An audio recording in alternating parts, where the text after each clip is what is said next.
Halo, Assalamualaikum warahmatullahi wabarakatuh. Ketemu lagi dengan Insan Tutor, channel pemersatu YouTuber pemula. Baik teman-teman, ini ada satu pertanyaan. Ini nanti teman-teman bisa jadikan pembelajaran buat kita semua ya.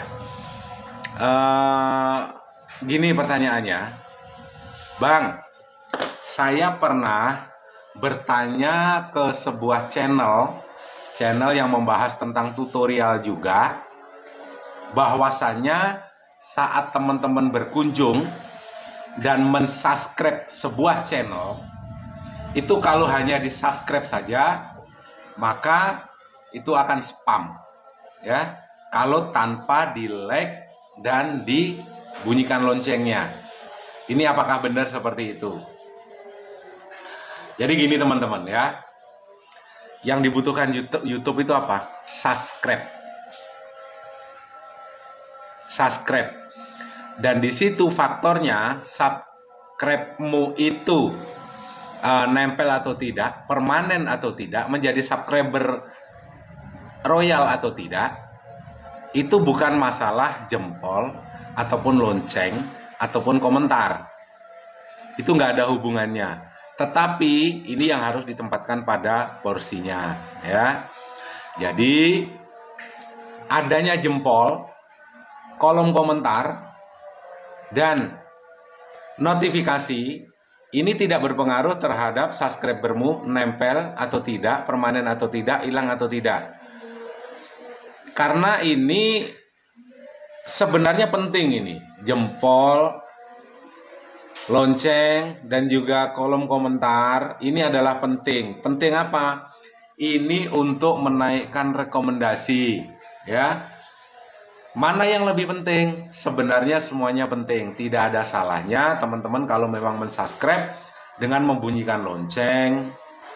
Setelah itu pencet jempolnya. Jadi jangan beralasan lagi kalau jempol itu akan membuat subscribermu hilang. Tidak. Tetapi kalau jempol itu bisa menaikkan rekomendasimu, itu iya, karena videomu akan menjadi salah satu sinyal yang diberikan oleh sistem YouTube bahwa videomu itu menarik. Sedangkan lonceng itu untuk memberikan informasi bahwasanya yang sudah teman-teman subscribe itu mengupload sebuah video, teman-teman akan mendapatkan notifikasi atau pemberitahuan. Pun itu terjadi tidak bersamaan juga. Bayangkan kalau subscribermu sudah 100.000, saat kamu upload video, setelah itu notifikasinya 100. Notifikasinya 100. Kamu pencet semua notifikasi. Ini juga berbahaya. Makanya di situ jangan heran ya, jangan heran. Saat notifikasi itu muncul ke HP-mu, misalnya nih Insan Tutor upload video, notifikasi itu tidak bersamaan. Ada yang 5 menit baru dapat notifikasi, setelah dicek, loh komentarnya kok sudah ada 10 ya. Ada yang baru diupload atau baru dapat notifikasi 1 menit setelah diupload, tapi yang komen sudah ada. Ada yang dapat notifikasi saat Insan Tutor upload video ini kurang dari 1 menit, tapi kenapa di sana yang komen sudah ratusan? Atau dapat notifikasi itu 1 hari berikutnya, setelah dicek videonya Insan Tutor, ternyata di situ yang komen sudah ribuan dan videonya Insan Tutor itu ternyata diupload tadi pagi. Jadi tidak secara bersamaan. Itu banyak faktor ya, banyak faktor. Jadi itu tidak ada hubungannya dengan subscriber hilang, tetapi itu begitu penting sebagai sumber atau sinyal yang diberikan oleh sistem YouTube bahwasanya kalau jempol videomu itu juga menarik, kalau notifikasi pemberitahuan ke subscriber. Sekali lagi itu juga tidak bersamaan ya. Jadi kalau subscribernya 100.000 misalnya 200.000, itu tidak saat itu juga upload video langsung dapat notifikasi bersamaan, nggak seperti itu. Itu akan ada jeda. Kadang-kadang dapat notifikasi, baru dapat notifikasi ternyata video sudah diupload 1 hari yang lalu. Itu sering kejadian. Jadi itu nggak usah dipermasalahkan. Yang penting berkunjung dengan cara yang benar. Itu yang pertama. Yang kedua, ini sangat penting ya, sekali lagi ini sangat penting. Ini sebenarnya informasi ini tidak ada hubungannya dengan YouTube. Tetapi saya informasikan lewat YouTube karena apa? Karena subscribernya Insan Tutor ini banyak juga yang BMI atau buruh migran Indonesia, TKI yang bekerja di Hong Kong, bekerja di Thailand, bekerja di seluruh dunia ada, bahkan di Belanda, di Spanyol ada. Nah, ini informasinya ini apa? Teman-teman BMI, hati-hati ya. Karena tadi pagi saya dihubungi oleh sebuah perbankan. Ya, sekali lagi, saya dihubungi oleh sebuah perbankan nasional. Tidak perlu saya sebutkan namanya, tapi itu adalah tempat saya dulu bekerja sebagai tim IT di sana. Ya, sebuah bank BUMN, salah satu bank BUMN terbesar di Indonesia, tapi cabangnya ya. Ini nggak ada hubungannya dengan pusat, cuma cabang aja yang menghubungi dan dimintain tolong karena ada salah satu transaksi mencurigakan. Jumlahnya itu adalah ratusan miliar. Sekali lagi jumlahnya itu ratusan miliar. Dan anehnya transaksi itu 1 miliar bukan 1 hari ya.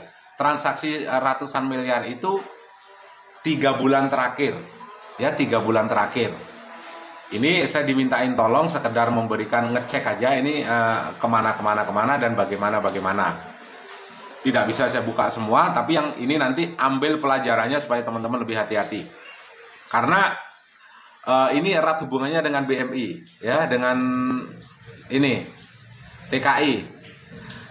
Kalau teman-teman yang saat ini mungkin bekerja di luar negeri dan ada seseorang yang meminta identitasmu untuk dibuat nomor rekening, ya, atau ada seseorang yang kamu kenal ataupun tidak dan meminta kamu membuat nomor rekening dengan iming-iming kamu dikasih duit 15 juta, 20 juta, 25 juta bervariasi.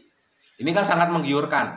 Disuruh buka rekening saja atas namamu, kamu dikasih duit 25 juta, 30 juta, ATM dan bukunya dibawa oleh si yang memerintahkan kamu membuat rekening. Ini hati-hati ya, hati-hati. Karena ini sudah banyak kejadian. Ini sekali lagi mudah-mudahan menjadi pembelajaran ya. Dan ini salah satunya setelah dicek ternyata apa yang terjadi. Saya hubungi